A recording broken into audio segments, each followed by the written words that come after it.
हम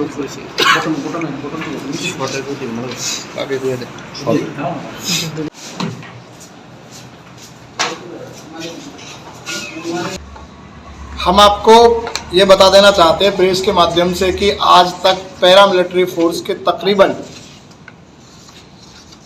हम संपूर्ण भारत में 20 लाख से भी अधिक है।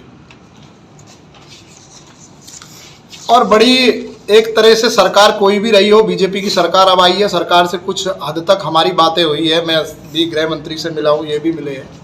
और 9 फरवरी 2019 में मेरी स्वयं यहीं त्रिपुरा के अंदर देश के प्रधानमंत्री जी से भी मुलाकात हुई थी। हमारे पैरामिलिट्री फोर्स की जो दुर्दशा है वो किसी से छुपी नहीं है, क्योंकि हमें सीसीएस रूल के अधिकृत जो रखा हुआ है, जिसके कारण चाहे बैंक कर्मी हो, चाहे एक रेलवे का क्लर्क हो या कोई भी हो, उनकी एक सॉफ्ट ड्यूटी होती है। हम ये नहीं कह रहे कि वो काम नहीं करते, वो भी करते हैं, लेकिन हमारा जो जवान है वो राजस्थान के तपते रेगिस्तान से लेकर हिमालय की शून्य डिग्री माइनस की जगह है, वहाँ पर हमारे जवान काम कर रहे हैं। प्रतिभा भौमिक जी से मेरी चुनाव से पहले ही उनसे बात हुई थी। हमने अपनी बहुत सारी बात रखी। त्रिपुरा राज्य, यहाँ का रेवेन्यू भी कम है, एक छोटा स्टेट है, लेकिन हम इतनी कम संख्या में नहीं है। हमने तो आज ये थोड़े से लोग जो है अपने बुलाए हैं। हम यहाँ पे समथिंग 38,000 है, और 38,000 हमारे परिवार है यहाँ पे त्रिपुरा में, इतने छोटे स्टेट में भी। तो हम ये कहना चाहते हैं माननीय मुख्यमंत्री जी से, मैं स्वयं अभी उनको मिलने के लिए देके जा रहा हूँ, और गवर्नर साहब से मिलना था, मेरी बात हुई थी, लेकिन वो उनकी तबीयत खराब है, वो नहीं मिल पाए, कि सर्वप्रथम त्रिपुरा राज्य में अर्धसैनिक कल्याण बोर्ड का गठन हो और यहाँ पे एक ऑफिस के लिए जगह दी जाए, ताकि हमारे जो जवान हैं, हमारी जो किसी की पेंशन समस्या हो गई दिल्ली से, अब वो कोई विधवा है बेचारी, या कोई किसी का वो है, तो वो यहाँ से दिल्ली जाएगा, तो अगर यहाँ पे एसोसिएशन का एक हमारा अपॉइंटमेंट होगा या हमारा अर्धसैनिक कल्याण बोर्ड का गठन यहाँ पे रहेगा, तो जो यहाँ के हमारे एम्प्लॉय रहेंगे, जो यहाँ पे हमारे संगठन के लोग रहेंगे, वो उनकी समस्याओं का समाधान कर सकते हैं। और सेना के लिए ये है, लेकिन हमारे लिए नहीं है, और समस्या हमारी बड़ी है। भाई उनके साथ में तो सोल्जर बोर्ड है, सब कुछ है, लेकिन हमारे पास में ना सोल्जर बोर्ड है, ना हमारे पास में अर्धसैनिक कल्याण बोर्ड है।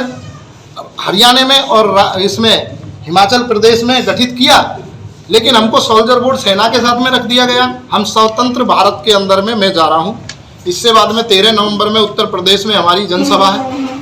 हम सिर्फ सरकार से एक बात चाहते हैं कि फर्स्ट अर्धसैनिक कल्याण बोर्ड का गठन।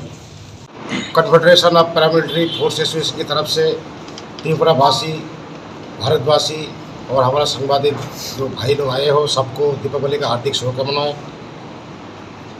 हमारा इधर आज एकत्रित होने के लिए एक ही आशा है कि हमारा कुछ एक इशू है जो हम राज्य सरकार या तो केंद्रीय सरकार की तरफ जाना चाहता हूँ कि हमारा इसको मद्देनजर रखे, उसकी तरफ ध्यान दे।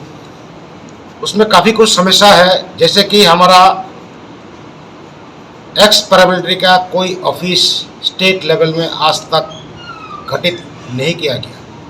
हम राज्य सरकार से ये अनुरोध करते हैं कि हमारा मांगे को पूरी करें, हमारे को एक ऑफिस बनाने के लिए ज़मीन दिया जाए और ऑफिस एस्टेब्लिशमेंट करने के लिए फंड सहायता किया जाए। हमारा कुछ एक चीज़ और एक है, जैसे हमारा अर्धसैनिक बल है, हमारे को एक्स का दर्जा नहीं दिया जाता है। एक्स का दर्जा भारत में कुछ ही जो प्रदेश है, राज्य है, उनको दिया गया, जैसे कि राजस्थान वगैरह हो, लेकिन हमारा त्रिपुरा में आज तक इसका गठित नहीं किया गया। न उसका जो हमारा जवान मरणोपरांत उनको शहीद का दर्जा नहीं मिलता है, उनको शहीद का दर्जा दिया जाए। जवान वॉलंटरी रिटायरमेंट आता है जिसका उम्र तकरीबन 40-45 साल में आ जाता है। स्टेट गवर्नमेंट की तरफ से अगर इनको 5% रिजर्वेशन का कोटा रखा जाए, उनको री एम्प्लॉयमेंट के लिए उसका सुविधा हो सकता है। हमारा माननीय जो चीफ मिनिस्टर साहब मानिक साहब महोदय से हमारा ये निवेदन है कि आप लोगों के माध्यम से उन तक बात पहुँचे कि उनको 5% कम से कम रिजर्व कोटा अगले सर्विस के लिए उनको प्रदान किया जाए। हमारा बच्चा जो बाहर डिग्री के लिए जाता है, कोई डिप्लोमा के लिए जाता है, हमारा बच्चों को कम से कम 5% रिजर्वेशन अलॉटमेंट किया जाए ताकि उसको आगे लिखा पढ़ाई के लिए सुविधा हो सके। इसके अलावा और कुछ एक इशू है जो हमारा central paramilitary force association Delhi से कोऑर्डिनेटर साहब श्री किरणपाल जी आए हुए हैं हमारे समक्ष। हम उनका आभारी व्यक्त करते हैं कि इतना कीमती वक्त उन्होंने हमारे लिए दिया है। तो साहब आपको तरफ से, हमारा तरफ से कुछ एक बात व्यक्त करेंगे।